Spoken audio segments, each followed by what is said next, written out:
I generally find when I talk to entrepreneurs and founders and people in the business world, I find that they underestimate or don't even consider the emotional component of what they're doing, when actually like emotion is extremely practical. Like if your work is fun or you're excited about it or you believe very deeply in it, it's an accelerant for everything. You're going to be able to work longer. You're going to be more resilient when problems show up. You're going to problem solve better. You're going to recruit talent easier. You know, everything is going to get 10, 20, 30% easier if you're emotionally aligned with what you're doing. And I just find that so many people they just try to bury it. They try not to think about it. My name is Mark Manson. I am an author, podcaster, and YouTuber, and I'm on Behind the Brand with Brian Elliott. Everyone, welcome to another episode of the show. Mark, welcome. Thank you. It's good to be here. I usually ask my guests, how did you get this job? On accident. Just kind of like, I sometimes say I Forrest Gump my way into it. Super relatable. Yeah, I say more about that. Yeah. It's as most good careers, I think it sort of happens. You stumble into it. In 2007, 2008, I just gotten out of school, worst job market in 100 years. And I read Tim Ferriss's 4-Hour Workweek. Mm-hmm. And my immediate thought was, that sounds easy. I'll make an e-commerce website. How hard can it be? Jump ahead 2 to 3 years. It turns out that I was a pretty mediocre e-commerce entrepreneur. Mm-hmm. But at the time, the way you got traffic to your e-commerce website was by blogging. And right. So I started blogs for all my different websites to try to accumulate traffic. And what I discovered is that I was actually pretty good at the blogging part and pretty mediocre at the e-commerce part. So I eventually, around 2010, I decided to kind of go all in on the blogging and the writing, and the rest is history. What sort of signals did you get? I mean, you're sort of inferring that the e-commerce wasn't doing great, the blogging, so what were the signals? Like more traffic, more comment, more engagement, less sales? Like, how did you know?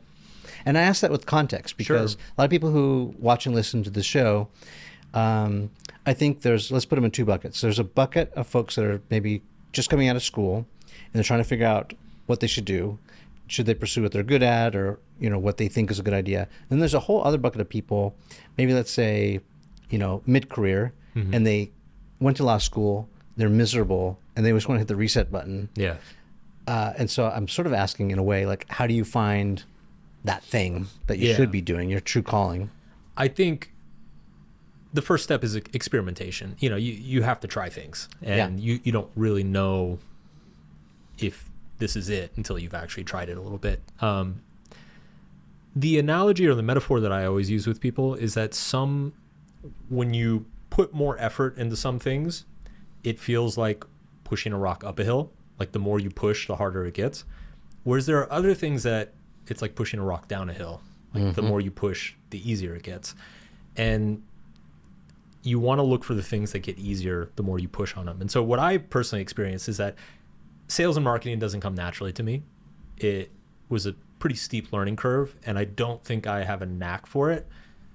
So I'm okay at it, but it was like pushing a rock up a hill. Yeah. It was like for every extra ounce of effort, there was a marginal gain. Mm-hmm. Whereas the writing, it felt like the more I invested in it, the more time I spent on putting together articles, the more time I spent researching, the easier it got and the more exponential result I got from it. And so I just realized over time that that's probably what I should be putting all my effort into. I like that advice a lot. I think, the other thing I would say is, I think you've got to try a lot of things on that don't fit. Yes. It's a process of elimination, and that you shouldn't feel bad if something you try it on, you think that's going to look great on me, and then the crotch is too tight. Yeah. This is not it. Yeah. I think it's not only true is it, cross profession or cross career choice, but it's also, I believe, true within a profession or a business. So, if you are running, I don't know, a restaurant or something, right? Like there's going to be some things that you try that it feels like a rock going down a hill. Yeah. And there's going to be some things that you try that it's going to feel like a rock going up a hill. And so you, even within the business itself, even within like from product to product or vertical to vertical or marketing strategy to marketing strategy, some things are just going to have very little resistance and give you exponential results. And some are going to generate a lot of resistance. And I think the trap that people fall into is that the more resistance they experience, their ego gets involved and they start thinking, they're like, oh, I'm not going to give up. I'm going to be the one who powers through it. And it's like, it's actually like, no, that's actually the wrong move. You want to find where your natural advantages lie and where your special talents and abilities lie. And the thing that has less resistance is actually going to be the thing that points towards that. Yeah. Let me ask a follow-up, which is, okay, so you go down this path. Let's stay in restaurants for a second. Your restaurant's going great. Then all of a sudden, you know, the foot traffic isn't what it used to be. Yeah. I mean, sometimes there's little life cycles within businesses that are doing great, and you have to sort of reinvent yourself. And, you know, Seth Godin might call it the dip. Like some of us start something and then there's this dip and then you got to know. So how do you know whether to weather that storm, you know, push through and keep making that pasta dish that, well, we used to sell the heck out of that and now it doesn't sell anymore. Why aren't people eating that anymore? Versus like, okay, we need to reset the menu. Right. Or maybe it's the, we need to reupholster the chairs. Like, how do you know how long to give that great idea? I think the dip is a great point to bring up because I think sometimes what happens is those things flip. I'll give an example from my career. Please. You know, blogging was from 2007 to blogging's kind of dead today, right? Like it's there are niche Substacks and people who are still doing it at a modest level, but like the days of massive blogs that generate millions and millions of page views, they're kind of long gone. But they used to be what started the whole influencer movement. I mean, absolutely. If you were blogging back in, you know, 2003 or 4, I mean, you could amass a following. Yeah. I mean, my blog from 2012 to 2015 was doing 5 to 10 million page views per month. Yeah. Right. And like, that's a really good living. It's not really possible anymore though. So what happened is probably around 2015, 2016, the social media platforms decided to start limiting reach and limiting your exposure essentially for free. So it started to become more of a pay for play model. Yeah. And that just killed blog traffic. And suddenly this thing that had felt like pushing a boulder down a hill for 5 years suddenly started to feel like pushing a boulder up a hill. Things change. It absolutely. The market environment changes. Yeah. In fact, expect it to change. Yes. The landscape literally, to keep this metaphor going, the landscape changes. And so what used to be downhill is now uphill. And generally, if you've been going downhill for a while, it's like it takes a few years to realize now you're going uphill for that resistance to start to kick in. Right. And so I realized probably 4 or 5 years ago, like, I need to pivot. This is a dead end, and I need to start thinking of other ways to distribute content or produce content. Yeah, you're right. There's some denial that takes place. Yes. Some bargaining. Yeah. Well, it's probably this or that. Yeah. But then, you know, you just know. We just had a bad year. It's going to be fine. Right. But yeah. And then it keeps repeating. Right. Then maybe you know. Yeah. It's time to pivot or.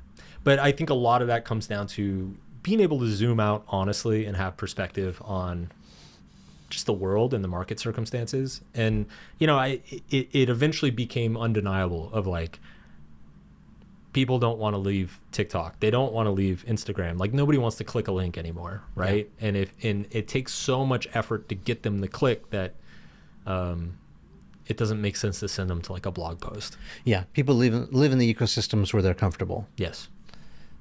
Okay. So then where did that take you? So you made a pivot. You decided that wasn't working. This is 2010. I mean, just for context for people who maybe don't remember that era. I mean, you're at iPhone 3. Yeah. iPhone number 3. Yeah. YouTube is about 5 years old. The internet is barely a decade. I mean, it's a decade plus some change. What did you do from there? I think, so I realized that writing was my advantage. And I think I made another observation around the same time that was pretty crucial, which was that Facebook had just launched its newsfeed. And when I looked at that, I thought really hard about it. And I realized that Facebook basically wanted to become the homepage for everyone in the world, right? Mm-hmm. It wanted you to get your news there, get your celebrity gossip there, to get your family updates there. Any publication you might read or be interested in, Facebook wanted to be the place that you went for that. End all be all. So they were juicing, and most mainstream publishing had not recognized this. And a lot of mainstream publications weren't even on Facebook yet. So I looked at that and I realized that Facebook is really juicing the algorithm for like a good piece of viral written content. Mm-hmm. And if I could just get really good at coming up with a clickable title and a clever image under it, and then also deliver on like a really high value article that people liked a lot, it's game over. And so I started executing on that in 2012, and basically my audience went from maybe 10 or 20,000 to 2 to 3 million people within a couple of years. On Facebook. Primarily Facebook, yeah. Yeah. Yeah. And what was that article? What was it? Was it something close to the subtle art, or what was it? So it's funny, I actually had a series, I probably had 10 or 15 viral articles over that period, and subtle art was actually one of the last ones. The first one was actually, I was living abroad at the time, so I wrote an article called 10 Things Most Americans Don't Know About America, and it was kind of writing about American culture from an outsider's point of view. Mm-hmm. And that one went absolutely bananas. I got invited on all sorts of like political talk radio show. I'm like, I don't give a shit about politics. I just wanted to write about, culture. Were you in South America, Central America? Where were you? I was in Colombia at the time. Okay. Yeah. But then most of them, I had a relationships article called The Law of Fuck Yes or No. I had one that was like 7 strange questions to find your life purpose. There's a whole series of them, probably about 10 or 12 of them. Yeah. And then the subtle art of not giving a fuck was one of the last ones. I think maybe the second to last one before Facebook turned off the spigot. And that was the most successful one. Mm-hmm. Put a timestamp on that. Like, what age were you when you had that first virality? The first virality happened, I was 27. Okay. And I remember this was back when blogs had comments and you actually read the comments. Mm-hmm. It feels like a different era, but I remember I got 3,000 comments in a single day. And I remember actually, because back then I used to actually try to read all my comments and respond to people. As one does. And I remember just like, it was one of the most emotionally stressful afternoons of my life, like actually trying to go through all those comments. And I finally, it took a few hours, but I finally realized, like, what are you doing? Like, you shouldn't even be looking at these things. But it was, virality back then it hadn't really existed before, or it existed, but it wasn't so quantifiable. Mm-hmm. Like it used to be much more informal. Things would go viral, but it was mostly through word of mouth, and then people would just kind of share a URL through an email or something. Yeah. And videos were picking up traction on YouTube. Things were happening in the video space. Yeah, but not the written word. No. Yeah. It was, I think it was the first time, though, like early 2010s was the first time that, like, as a cultural, like, you could look at like Facebook would show the share numbers and the like numbers and everything. So it was the first time that there was like a public awareness of, oh, that went viral. Yeah, it popped. Yeah. Yeah. And I've heard you talk offline about your experience, but share that with the audience who don't know that story. So what got you to Colombia? What resulted in you traveling abroad? So that was also part of the 4-hour work week. And in the 4-hour work week, Tim Ferriss talks about how you can set up a small business online and then arbitrage. He called it geo arbitrage. So it's basically like, go find a part of the world that the quality of life is close or similar to the United States, but the cost of living is a fraction, right? Yeah. So I literally took his advice. Yeah, I lived out the whole book. Yeah. Had you ever met Tim? Or yeah, I have a couple times. Before that, though? Oh, no. So you're just a guy who bought his book and actually did it. Applied the principles. One of the few who actually went and did it. Yeah. But I'm just thinking, trying to get in your head a little bit. I mean, this is sort of what I assume authors wish would happen. Yeah. You've written your book, Sure. and it's had enormous success, and you're hoping that people will literally take a page from it and put it into practice, right? Well, and I know how hard that is. Like I joke about it, but I've read plenty of books that I like the advice and I don't do it. I completely ignore it. And so it is hard to implement advice, but I think part of it was I was at a point in my life. I mean, one was traveling the world had always been a dream of mine. And prior to that book, it never seemed feasible or practical. So that book opened my eyes to the fact like, oh, if you can start a website or a business online, you can go wherever you want. You can live wherever you want. So like that was extremely exciting for me as a young person. And then, like I said, it was 2007, 2008. Like there are no freaking jobs anywhere. So if I'm going to be broke, I might as well be broke starting a website. Yeah. So you gave it a go for, a year or two, and then you get inspired by this book, and then you go abroad for another couple of years. Okay. And then what happened? So I lived abroad for 6 years in total, and it eventually hit a point where it was clear for my career to progress, I needed to come back. Like it became very clear that by not being in the United States, I was missing out on a lot of networking opportunities, publishing deals, things like this, So when we started pitching publishers, my agent and I, in 2015, and when it was clear that book that was being pitched later became Subtle Art, when it was clear that was going to be a big book deal, I remember talking, she's now my wife, but at the time she was my girlfriend, and it was like, I should be in the US.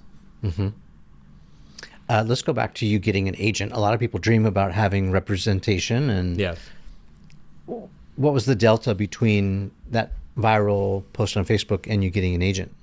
It was a few years, but back then it was a relatively new thing. So today it's standard practice. It's almost, I'm going to be very blunt. People don't like hearing this. People like the idea that, that if they have a brilliant book idea or a brilliant manuscript, like that's going to get them a book deal. But in this day and age, it's most publishers, and this is true in music, it's becoming true in Hollywood, like they want to see proof of concept. Oh yeah. They want to see a social following. They want to see that, you have 100,000 followers on Instagram and they actually read your stuff and they like it, and it travels, it gets shared. They're chicken shit. Yeah, totally. I mean, you can't blame them, right? It's like, it's free market testing for them, and they can just scoop up, like whatever wins, they just go scoop it up. Yeah. But I mean, on the creative side as well, I also think it's a good thing because it allows you to market test your ideas. Like we all think we have a brilliant book idea, but the fact is 9 out of 10 or 99 out of 100 of our ideas are not very good, right? And so instead of investing years of your life on an idea that is potentially actually not very good, you can actually go online and just find out instantaneously whether it's a good idea or not. Right. You can also hone your craft as well, which this is another thing that I don't think a lot of writers realize, is that unless you're just like a prodigious talent, you're not going to come out of the gate a really great writer. You need to hone and refine your voice and your skills over time. And the best way to do that is with a small engaged audience, a steady stream of people who read your stuff, offer feedback, offer criticism, point out things that you missed, point out things that you haven't thought of. And then over the course of 2, 3, 4 years, really develop a strong voice and a handful of really, really strong ideas. Yeah, I'm just thinking about Hemingway, right? He had to go to Spain. He had to go to war. Yeah. He had to experience everything in the field that he was writing about. He was also a journalist for like 15 years before he wrote a novel. And he probably had an obnoxious editor telling him constantly, like, this is shit, delete that, he did. And he also had F. Scott Fitzgerald giving him feedback. Yeah. Saying, hey, buddy, you might consider this versus that. And And then mix that with all the drinking and cavorting he did. That's that's how you get the chaos. That's the magic formula. That's apparently. Of course, it ended badly, but of course, that's not always. That's maybe not a good path. Yeah, but I think there's a tendency in all creative fields that you see the public awareness of somebody only happens towards the tail end of the work that goes into the thing. And you don't see the years and years and years of like workshopping ideas and honing talent, honing your voice, honing your craft. Yeah. And that used to happen, in writers' workshops and weekend retreats, and now it happens on Substack and Twitter and Instagram. Yeah, that's what they call them, the 15-year overnight success, right? Yeah. Sometimes you get lucky. You create a website called thefacebook.com, and it goes nuts right out of the gate. That's the anomaly, right? Other people just have to work it out, audition it, like you said. So you get the agent. You start talking about this book. I'm always curious about the naming convention because, we live in this YouTube world. We live in this world where we want more clicks and engagement, just so people can discover the work that we're making. Yeah. Even have a chance to have it discovered. What was that exercise like, thinking about the titles for that book? It's funny because I actually wrote probably half of that book with different titles in mind. And then it was after I had written about half of the draft, I wrote the article, The Subtle Art of Not Giving a Fuck. And that just blew up so hard and so aggressively that to me, it was just obvious that should be the title of the book. It was I had a conversation with my agent at the time, and she was like, this should be the title. Like, let's be honest, this should be the title. Yeah. And so maybe try to fit that in, make that chapter 1, and then, edit everything else to kind of flow from it. And that's what I did. But in terms of your question about titles, so this actually ties back into the e-commerce thing, which is when I was studying marketing and sales, trying to get these tiny, crappy e-commerce businesses to work, I studied a lot of copywriting. And at the time, I was kind of grossed out by it. I'm like, these headlines, this is so cheesy, Clickbaity. Yeah, very clickbaity. Yeah, it's the BuzzFeed era. It's like the weird essence that can solve your, hip problems for good. It's just your soul kind of dies inside. Discover the fountain of youth. Yeah, it's you just want to crawl into a hole. Yeah, when you feel dirty when you write some of this stuff. But it was those skills that when I started focusing on virality on Facebook, that they kind of came back into use, because it's like, okay, I need titles really, really matter on this platform. And so I need to just hit a home run as often as possible. And so I started a copywriting practice, which was, in copywriting, they teach you, don't just write one headline, write like 20 or 30 headlines, and then take the 5 best and then iterate on those, and then take the one best, because the first headline is never going to be the best one. Yeah. And I started applying that to titles. So every article I wrote, I would come up with like 20, 25 different titles. And that turned out to be a really, really good exercise, because it just got me very, very good at writing titles and understanding what gets people's attention, what gets people to stop and think for a second. And so by the time, the Subtle Art article came out, I've been playing that game at a pretty high level for 3 or 4 years. And it just logically translates into the book world as well. What were some of the alternative titles that you considered that were runner up, or maybe top 5? I remember there was one, it was something like Happiness is Not Enough, or Stop Trying to Be Happy. One was like, I remember I had one that my editor really liked, but he was like, nobody's going to buy that. I had one, it was, the title was just ... and then you die. There was some dark dark humor mixed in there. But originally a lot of the titles revolved around happiness.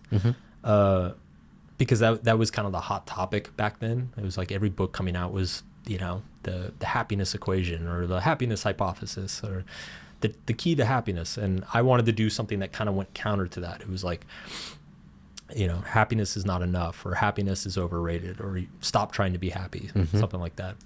So a lot of those ideas are still in the book. Like you get to chapter 2, 3, 4, 5. Most of it's about how happiness is overrated, but it's all now framed through a not giving a fuck lens. Yeah. Do you see this more as a franchise then? No. There's definitely been a lot of questioning over the years about that. Obviously, my publisher very vocally wanted to push me into, you know, subtle art of not giving a fuck for kids, subtle art of not giving a fuck for pregnant women, subtle art of not giving a fuck for teachers. You know, let's just spin this out. Let's do chicken soup for the soul for non-fuck givers. I looked at that and I'm like, okay, that would be, yes, it would be very lucrative. I just couldn't really bring myself. It just wasn't creatively interesting. Yeah, it's a sellout. It is. It's totally a sellout. Yeah. It's you're turning it into. You're turning it into like a corporation at that point, which is fine. Like, I mean, it's like nothing against Chicken Soup for the Soul or other book franchises that have done that, but like I just realized that like that wasn't really going to make me that happy. Yeah, I mean, that's maybe a good segue into this idea that I ask a lot of people about, which, you know, this show is called Behind the Brand. We talk a lot about brand, like what it is, why it's important. Let me ask you what your definition of a brand is, and then tell me what the Mark Manson brand is. It's a great question. And I'd love to talk about the F word. Yeah. Because this is something that I still struggle with today. Okay. You can drop bombs here. It's all good. No, but I mean in term as it relates to my brand. Yeah. Because it can be polarizing. It is very polarizing, and on a lot of different dimensions. But to answer your question, okay, what is a brand? I would say a brand is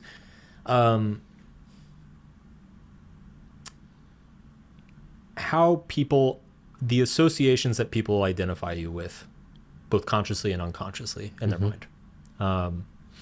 It's both what they associate with you intellectually, you know, like, oh, Apple makes computers, they have great phones, but also emotionally. It's very clean, sleek, professional, you know, sophisticated. And then what is the Mark Manson brand?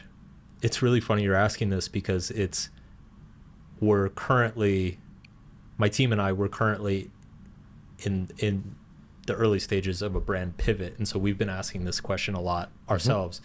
And I just wrote out, I'm not even kidding you, like 3 days ago, like the core, like the pillars of the Mark Manson brand. So the first one was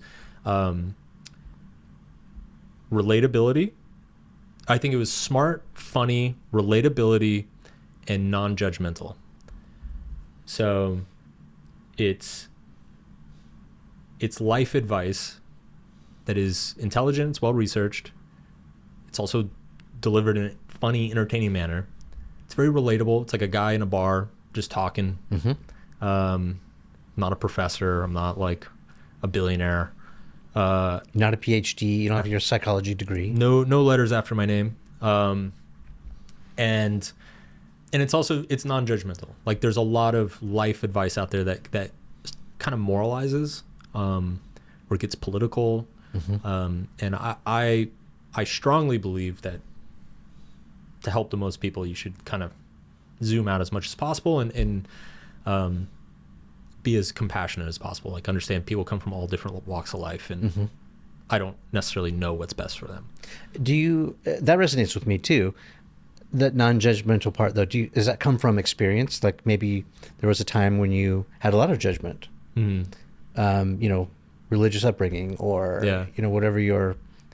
Well, so this ties into the polarization thing. So first, the answer is no. I've always been a very non-judgmental person. And I think that's, in my personal life, that's been a very good thing. In the current media environment, it's gotten very difficult for me because judgment polarizes audiences. Mm-hmm. It creates very intense engagement in fans on one side, and it creates very intense criticism and engagement on the other side. Right.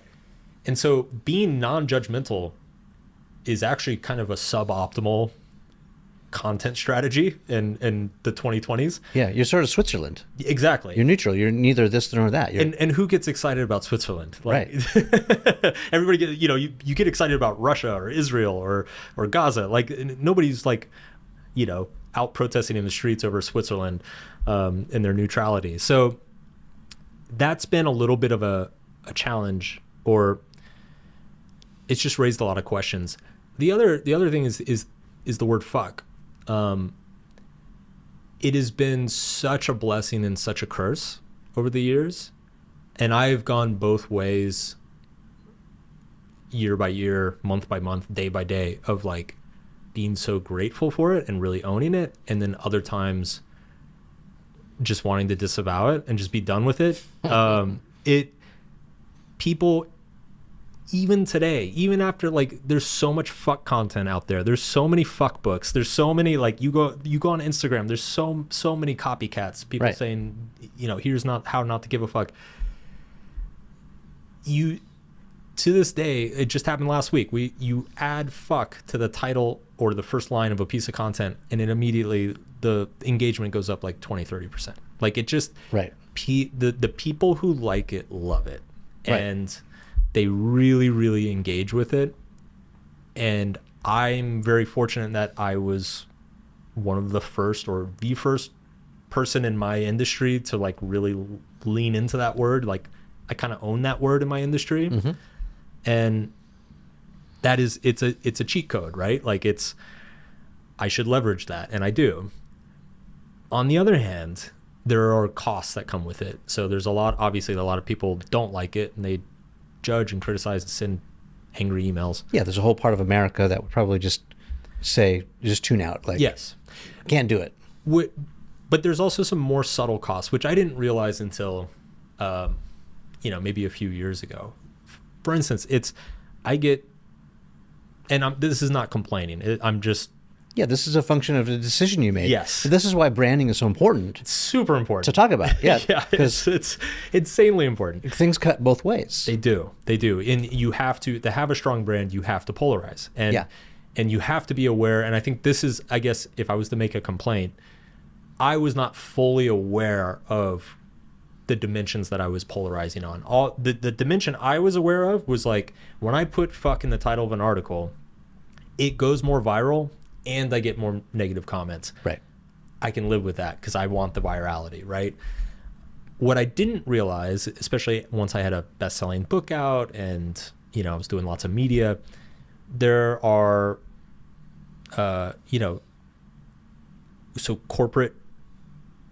anything corporate related, like, they don't come near me. Right. Right. So I have peers who have books that have sold 1/10 of the copies, and they are loaded up on the corporate circuit, doing conferences and keynotes and consulting and making crazy amounts of money. And I just never get those calls.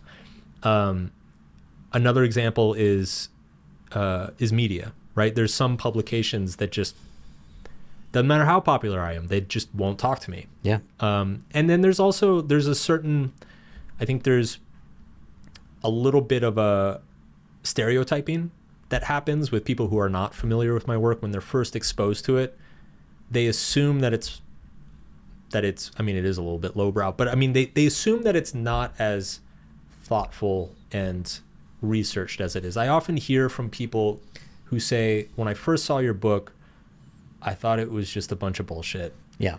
And then after like 6 people told me to read it, I read it, and wow, it's actually really smart. Like that, it's actually really smart phrase kills me a little bit inside. Yeah. That's, it's interesting you say that, because sometimes I hear that from comedians. Yeah. They'll say, like, like back in the day, Eddie Murphy, he's just like full of profanity. Yeah. Hilarious. But like, you look at someone like Nate Bargatze, or Bargatze. I just went to see him at Hollywood Bowl. He's hilarious. Yeah. The guy doesn't swear. Yeah. He's still afraid of his parents' judgment. Yeah. But that's part of his shtick, right? But it's like, no, I get it.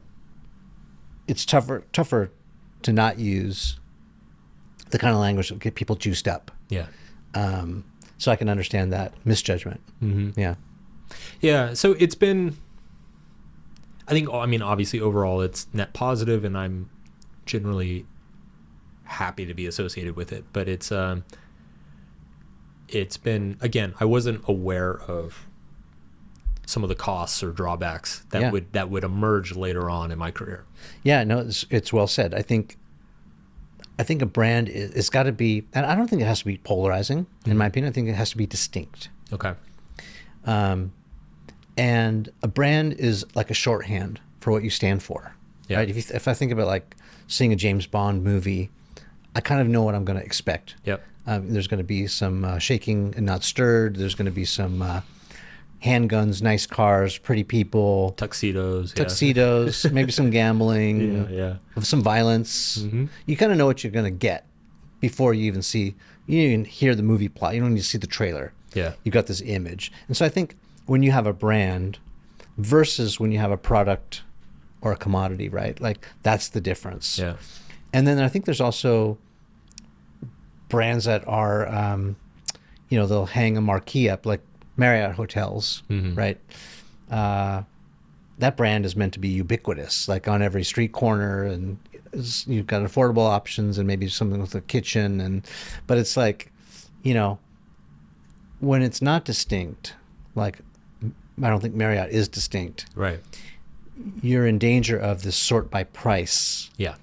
Right. And it's like, well, if there's a Hilton next door, I'll just go there because it's either, $150 there or $129 $10 there. cheaper. Yeah.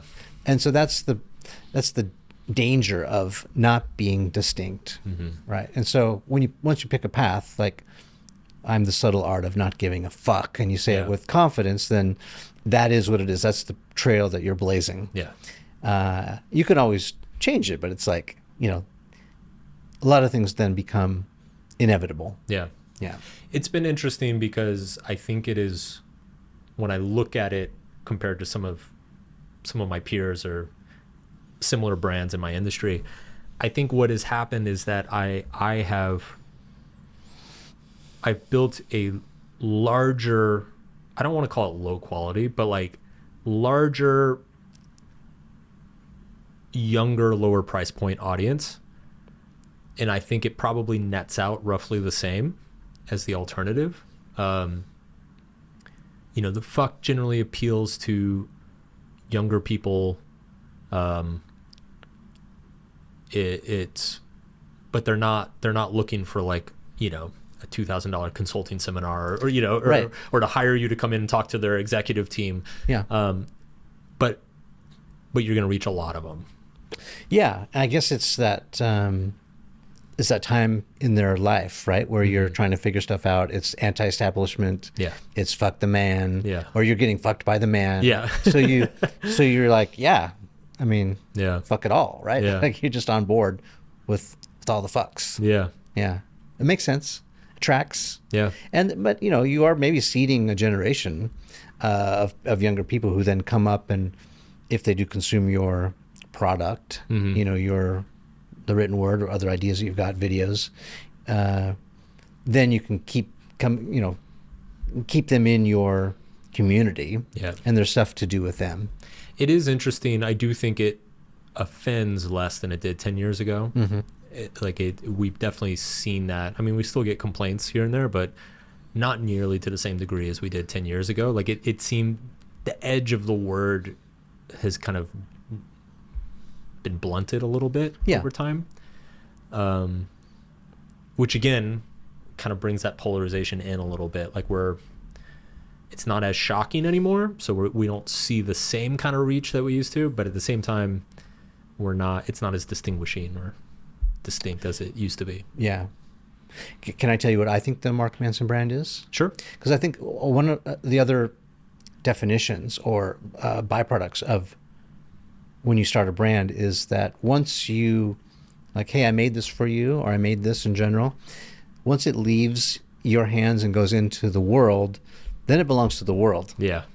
And the world gets to make their interpretation of every touch point they have with you. So some people might have a really good experience, some people might not.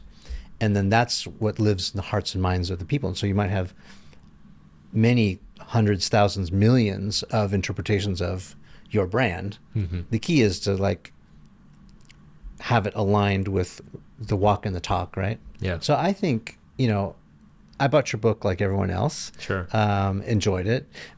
Totally thought it was something different when I bought it. Yeah. And I think maybe at the time I was mad at the world or like feeling like the world was unfair and bad things were happening to me. And so I bought it like, all right, I'm going to read this. And then it was something totally different. But, I think your book is about clarity. Mm-hmm. It's about like seeing your life and the world for what it really is. And also it's sort of an invitation to make it what you want it to be versus having you be, let me pick the right words. So instead of being acted upon, you take action. Yes. Empowerment. Yes. Yeah.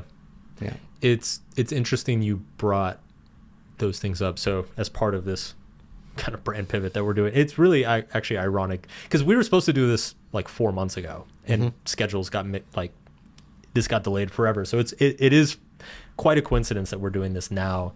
But as part of it, we surveyed the team that of what they think the Mark Manson brand is. And one of my employees said he said it's helping people confront reality and see maybe the things that they didn't really want to see before. And I think that's where the humor comes in, is if you can make them laugh a little bit, you can show them something unpleasant about themselves or the world. Yeah, it makes the medicine go down a little easier. Yeah. Yeah. And so, yeah, it's interesting that you said that. So, yeah, it's same ballpark that we're in. And, yeah, I don't know, like, the fuck word, I don't know how much to bang that drum. Like, I keep feeling like for years now, I'm like, this has got to get old at some point. You know, like at some point, this is going to feel like, you know, a cliche or, you know, like a trend that ran its course. Yeah, I don't know. I feel like there's like a mini clap track behind it every time you say it. It's like a little, you know, like. Yeah, I don't know. It's, I never expect again, going back to that decision with my agent. It was at the time, it just seemed like such a simple one. And I remember actually we had conversations with the publisher because back then they didn't publish profanity in titles or on covers because there are a lot of stores you couldn't get into. Right. And my books was actually might have been the first one with profanity that like Walmart carried and Target carried. And well, it wasn't exactly spelled out, right? You had the splash. Yeah. You know, so it was. But even that, like, I mean, I remember apparently the publisher went back and forth with Walmart for like a year before, like it was number one in the New York Times for like months before Walmart finally relented and said, yeah, okay, we'll put it in our stores. Yeah. But it was interesting. I remember having the conversation with the publisher and they were like, look, you know, on the one hand, my agent and I were like, this is winning so hard online that we'd be kind of dumb not to use it. And the publisher was like, yeah, but in brick and mortar stores, they're not going to want their brands associated with this, right? It's like, you know, mom with her little kids at the checkout aisle, like they don't want to see the F word, you know, next to the candy or whatever. How dare you? Exactly. And so it was like the publisher really struggled with it. Yeah. And to their credit, they went with it. But it's funny because back then it just seemed like such a plain decision about reach and audience, and I've only appreciated the depth of the repercussions, the brand repercussions, really more recently, like just in the last few years. Yeah, I think that's fair. How many copies have you sold to date? Of that book or all books? That one book. That one book, I think 16 million, 17 million. Can't complain. Like, I mean, that's pretty incredible. Can't complain. Yeah. Pretty incredible. Yeah. What do you think, if you could sort of net out 3 main core ideas from that book, what do you think really resonated and still continue to resonate? I mean, because it's still an evergreen. It's not out of style. And it to be clear too, these 3 ideas that I'm gonna share, like, they're not my idea. Like, these are thousands of years old. I just repackaged them really well. You and Ryan Holiday have stole from the great philosophers 2,000 years ago. That's fair. Yeah. Robert Greene stole from... This whole genre is just stealing. Yeah. I mean, I always tell people, I say that, like, you know what self-help was called before self-help? It's called church. It's called philosophy. Well, I mean, and it's there's so many, right? Yeah. You talk Tony Robbins in the 80s. Picasso talked about this for. Yeah. I mean, it's been around forever. But so, okay, the main 3 ideas. The first one is that in life you never escape struggle. Like, our mind plays this game with us that if I can just have X, then I'll be happy. If I can just get a raise, then I'll be happy. If I can just buy a new house, then I'll be happy. And what we don't realize, we tend to only visualize the benefits of whatever we want. We don't envision the costs. And so we don't understand that, okay, yes, getting that new house will make you happy for a while. But then there are all sorts of drawbacks and problems of owning a bigger or nicer house that you're not thinking about right now. And then those are going to drive you crazy. And so then your brain's going to invent another thing that says, oh, if I can just have that, then I'll be happy. Yeah. Never satiated. Yeah. So that's the first idea, is that basically, like, improving your life is not getting rid of problems. It is upgrading and having better problems. And the problems never end. So that's idea number 1. Idea number 2 is that you are responsible for everything in your life, because you are always choosing how to see and how to react to everything in your life. Right. And there's a section called the responsibility fault fallacy, which is, a lot of people have a knee-jerk reaction when they hear that, and they say, like, well, my dad got cancer, and that's not how is that my responsibility? Or I was a victim of a senseless crime. Right. Yeah. Not fair. Not fair. That's not my responsibility. It's like, it's not your fault, but it's still your responsibility. Like, you still have to choose how to react to the cancer diagnosis. You have to choose how you're going to see it, think about it, respond to it. This is a Stoic idea. Yeah, absolutely. Yeah. Marcus Aurelius. And so, you are always, in every moment, you're choosing what to pay attention to and how to react to it. It's a good reminder. Yeah. And then the third one is that most of the meaning and value in our lives comes through suffering and sacrifice. So when you try to, not only is avoiding suffering and sacrifice kind of ultimately impossible, but it's counterproductive in that you are robbing yourself of the chance to develop a deep sense of satisfaction in meaning.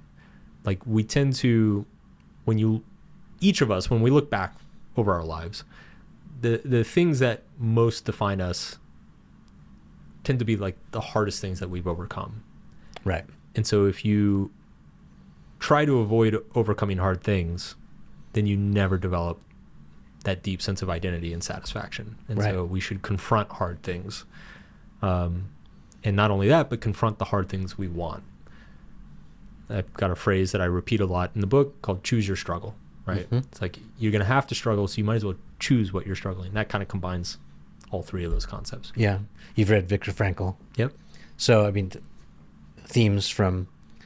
It's very much... history and, That component's very existentialist. The responsibility piece is very Stoic, and then the struggling and happiness is very Buddhist. Mm-hmm. And those are like my philosophical roots, is Stoicism, Buddhism, and existentialism. Mm-hmm. Yeah, it's ironic, right? How, let's talk about that third piece, how we run away from pain or try to avoid it, right? Yeah. Uh, and yet it's so necessary. Even if you're in the weight room, you've got to literally tear muscle Yeah. to build muscle. Yeah. It doesn't happen any other way. In the brain, the mind functions in such a way that like you will find you have to find meaning somewhere, right? So if you remove all the struggle and suffering from your life, then the smallest inconvenience will strike you as extremely meaningful. So when you see people who, just lose their shit in the grocery store over a coupon or are like screaming at their kids over something completely inane, they're doing that not because, they have these massive problems, challenges in their life that they're confronting. It's because they lack massive challenges in their life. Because they have no major challenge in their life, they see a rejected coupon at the grocery store as a massive challenge. Mm-hmm. And so you lose, like when you when you surround yourself with comfort, you lose perspective.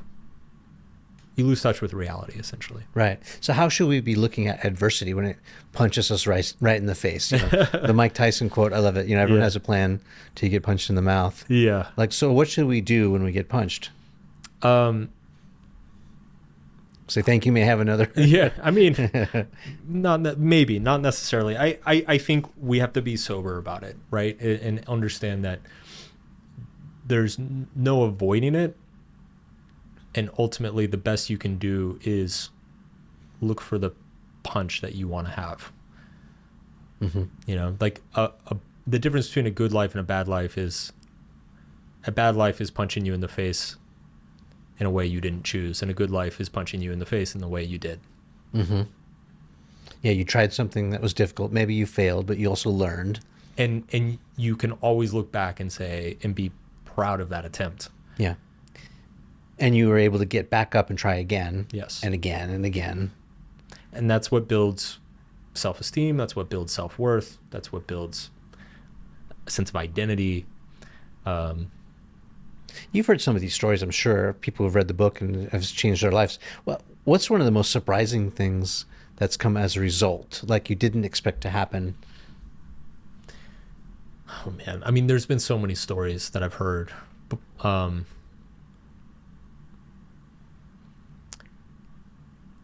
One of the I'll just share a couple of like the more powerful ones that were pretty incredible.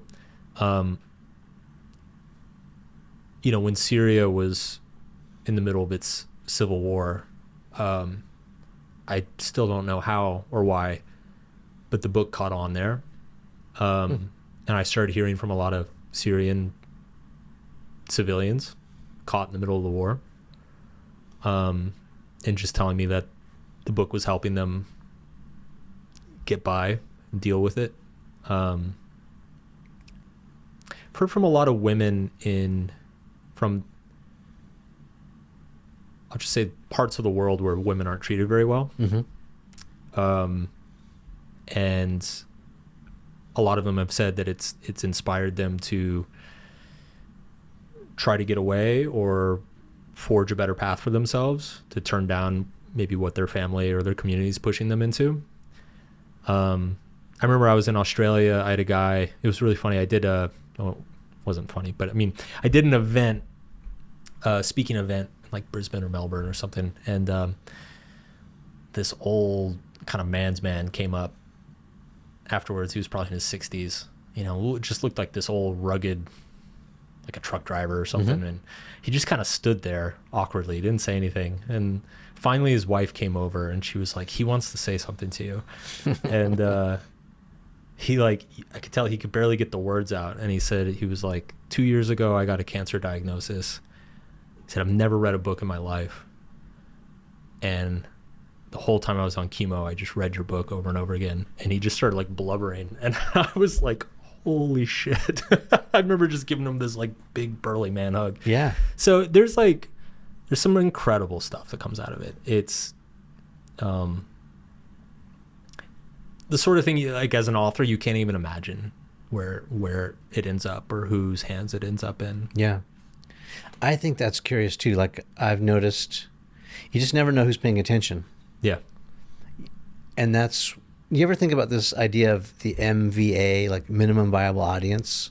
Like how many people really need to like read your book or watch your videos or listen to your podcast for you to keep doing it? Like what is that minimum viable audience? What is it for you? Oh, it's hard because like my baseline has gotten so scrambled and screwed up from building large audiences for so many years. You know, it's, I've reached the point that if I publish something and it fewer than 100,000 people read or watch it, I get upset, which is absurd. I'm 100% aware of how absurd that is.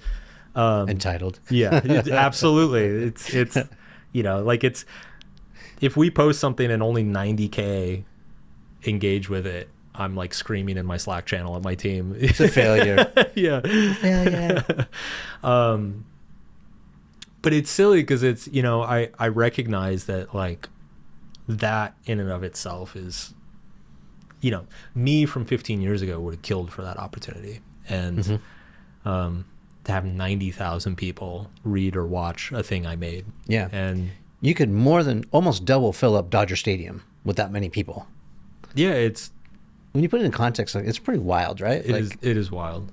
I've had, you know, multiple millions of people watch one of my videos, and just thinking about that is mind blowing. Yeah, it's.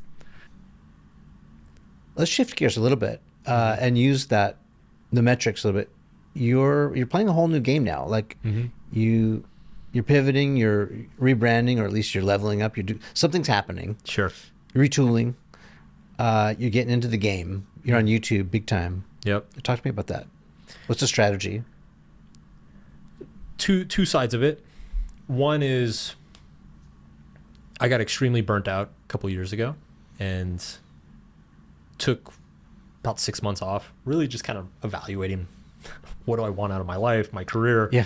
What am I doing? What am I doing here? What am I doing? And I really realized that what I missed, I think doing so many big projects in traditional media, I mean, while they were great and I'm very proud of them, I didn't like the effect it had on me mentally or emotionally. It was a lot of pressure. Like, I mean, it's like, as you know, when a publisher or a studio shows up with a big contract and a big check, like they want a hit. Yeah. They don't want to screw around. Right. It's like, give us a hit. And that sort of pressure, for me, it just wasn't fun. Like it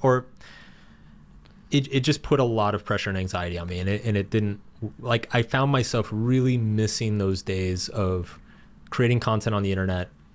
Hey, let's try 5 things, throw it at the wall. Yeah. 2 of them bomb, 2 of them do great. Awesome. We'll just keep doing the 2 that did great. Like, I missed that process a lot. Yeah. So I decided that I really wanted to come back to online content, and by this point too, the whole market had shifted, right? We were talking earlier about shifting market landscapes and seeing that the boulder that you're pushing down the hill is now up a hill, and you've got to reorient yourself and find the new downhill. Yeah. And to me, it was just plainly obvious that it was video and podcasting were like the 2 big growth opportunities. Yeah. So in context of other people who are thinking about doing their content play, whatever genre they're in, you know, whether that's you got a flower shop or you're running an agency or you're a painter.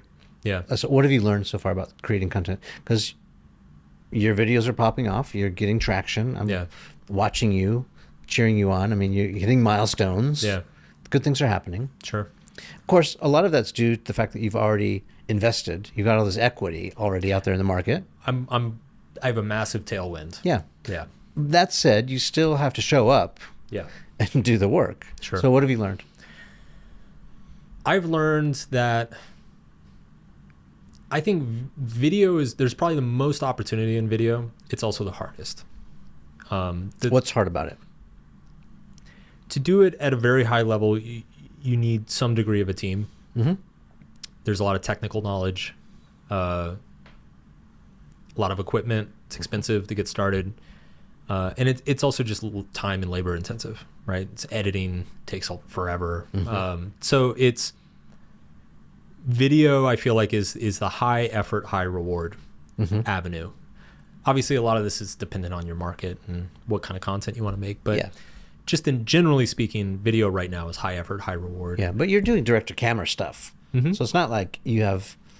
I mean, it's probably scripted, I would assume. Yeah, I'm not building sets and, you know. But it is direct-to-camera. So Yeah. it is, in our world, it's a low lift. Yeah, yeah. Like... For sure. Yeah.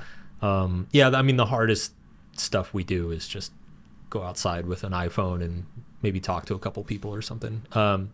So that's been very rewarding for me personally. Like, I've enjoyed that learning curve. I kind of missed it. Yeah. Like I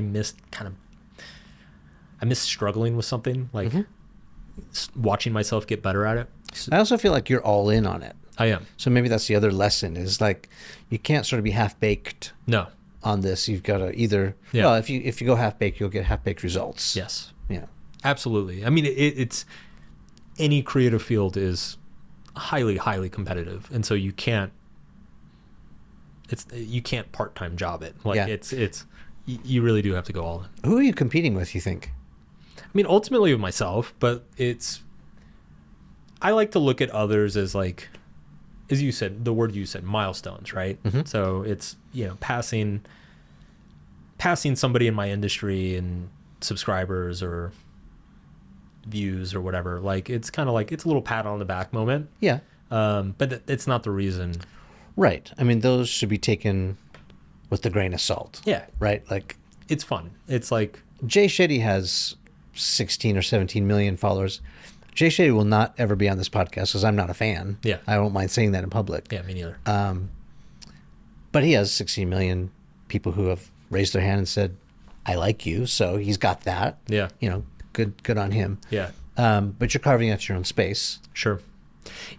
So I guess you're asking, like, how am I defining success? Or Yeah. I want you to maybe impart some advice, because I know a lot of people are really getting into that content game. Yeah.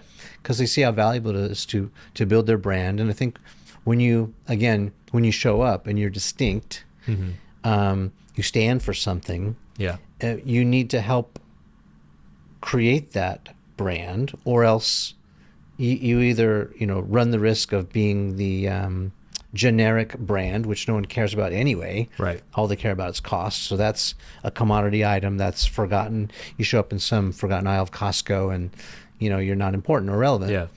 Versus, like, yes, I do stand for something. I'm shaken, not stirred. I'm the tuxedo guy. I'm the hero of the story. Yeah. This is who I am. You can rely on me for this. I want to ask, like, what else have you learned? What advice can you impart as you're on this journey? So it's anybody who wants to get into the content game. I think everybody struggles with this at some point, of not getting captured by the views and metrics. Yeah. You fall into the vanity metric. Yeah, trap. not making sure you stick by your values, and also keep it fun. Like, make sure you're making stuff that you're passionate about and care about. I've always seen it as a Venn diagram. Like, there's one circle is the things I love, and then the other circle is the things the world loves, or Right. the audience loves. Yeah. And you find that overlap and just try to live there. And if I'm ever going to get out of that overlap, just make sure I get out on the side of what I love, not on what the audience loves. Like, Right.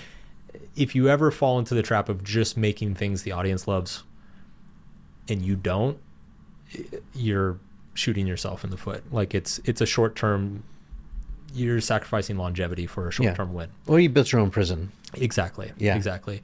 So I try to stay in that overlap. And in terms of the brand question, understanding your side of that Venn diagram is really understanding your brand. It's like you said, what are my values? What do I stand for?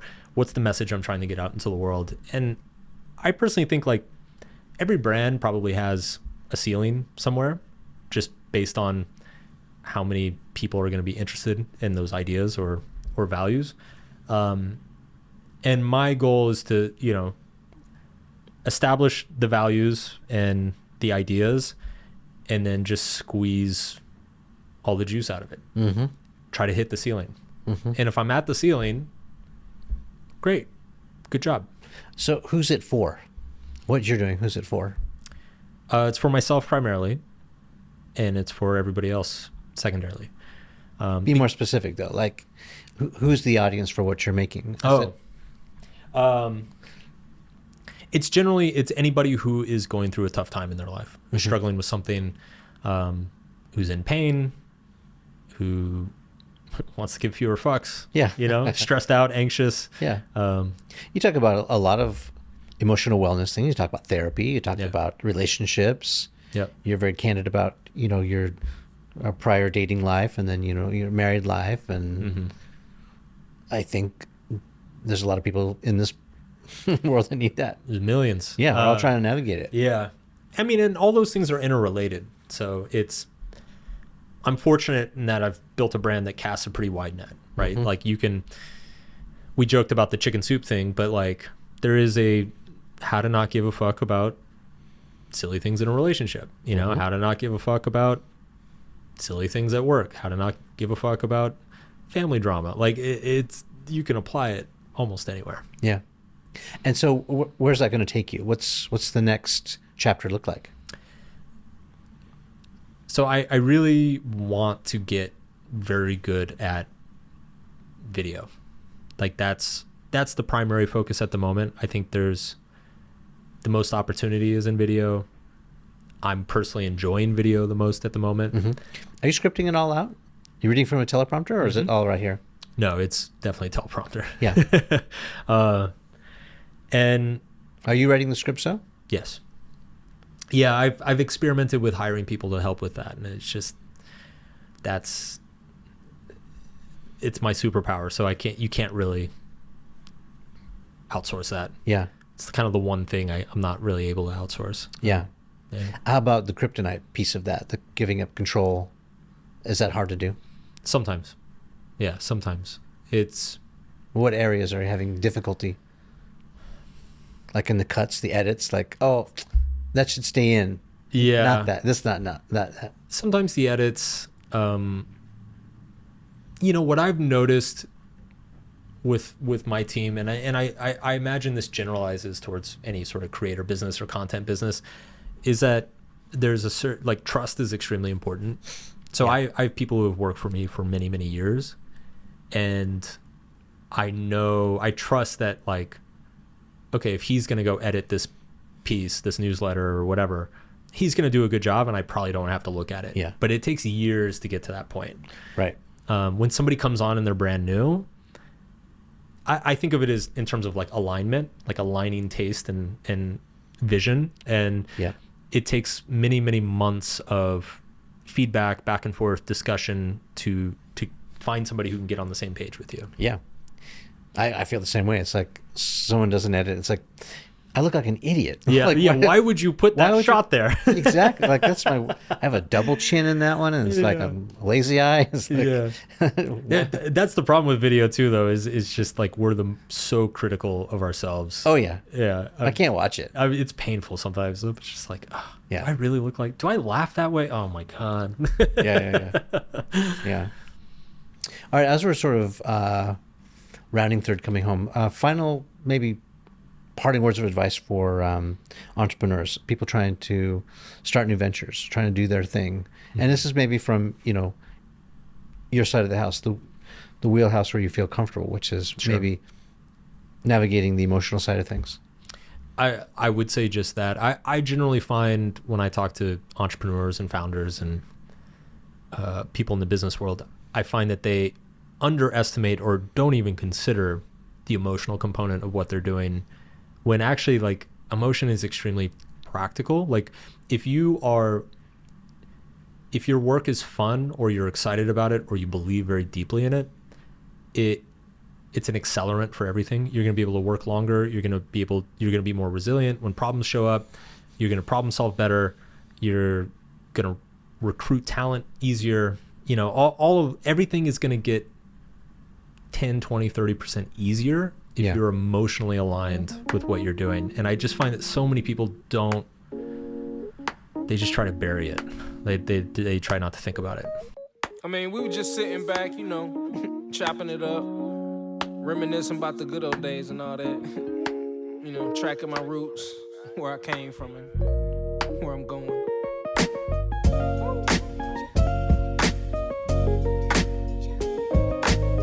But like I say, man, always said it.